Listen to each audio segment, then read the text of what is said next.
Hi, it's good to be with you again. I'm Melanie DewBerry, and I wanted to talk a little bit about money. There's a hot conversation. Here's what I know about money, at least in North America. And I can't speak for Canadians or Europeans or any other continent. I think the same thing applies, but I know what's here. I don't hate money. I love that color of green. It goes with everything in my home. And I don't hate capitalism, but I'm clear about what our capitalist society creates. What it has always been about from the day slaves were brought here was about making other people money and having us as individuals start to value more money more than we value ourselves, our time, our art, our love, our family. And so we have been trained since we have been little ones and sent to school so that we would be great worker bees to get used to being busy and occupied and working hard for the money. Even Donna Summer, who I love, has the song, She Works Hard for the Money. And I just want to talk to you about that because we also have a lot of shit around money. We have a lot of fear around money. Our parents talked to us about it or didn't. We don't have enough of it, or there are people that have too much. The conversation really needs to be about your own personal economy. Instead of looking at how much money you need to make or how hard you need to work, what is your real personal economy? What is enough for you? What is your personal economic livelihood? What would give you joy? Not just in terms of how much money, but how do you actually want to live? Because so much around what we're used to, at least in North America, around capitalism and money, is about having things. It's about keeping and maintaining and upgrading and having lots of things. So then what happens is our personal economy gets blown out of the water and we start trying to make more, thinking that if we have more money, we'll be happier.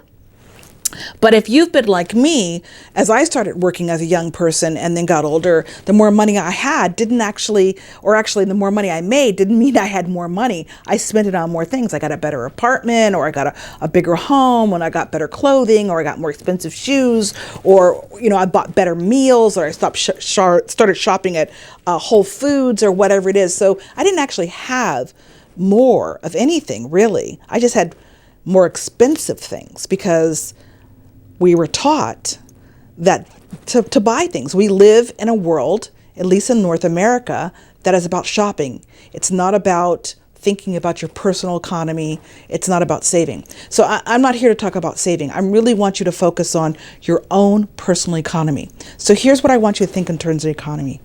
When I say economy, I mean, what is the quality of life you really want to have if money were not involved? Not if you could have anything you want. I didn't say that. I said if money were not involved. Would you be living or would you be working the way you're living and working today? I mean, when you really think about it, life becomes very simplistic, very easy when you take money out of the equation. If you could just decide, how do I really want to live? If it wasn't the bigger house and the expensive car and money were not a part of the equation, what would bring you joy every day? How would you spend your hours if you didn't have to work for money? If you didn't have to buy things? How would you actually live? That's a strange thing to think about it. But if you think about it, I have a feeling you'll feel a little bit more peace. You'll start to slow down because we are so trained to think about what we can have or what we can't have, how much we have or how much we don't, how afraid we are around money, or how we can get more, how we can attract more clients or get better paying jobs, and all the other things that come with it. And again, it's not that I'm down on money. What I am down on is a society that wants you, wants me, wants us to become robotic for their ends. And we are not here just to burn hours and to work late and to own material things. And let me tell you, I've got a lot of material things and it isn't making any kind of difference in my life whatsoever. So I'm looking inward like you. I was sitting with my elders in New Mexico a few months ago, and my medicine man and my elder, not even in the same place, not even during the same time of day, said to me very simply, Melanie, you've got water, you've got the sky, you've got the earth, and you got the fire. That's all you need. And that stuck with me. That's all I need. And they're right. If I just have that, and I'm going to say my health and the love of my husband and my friends, that's enough.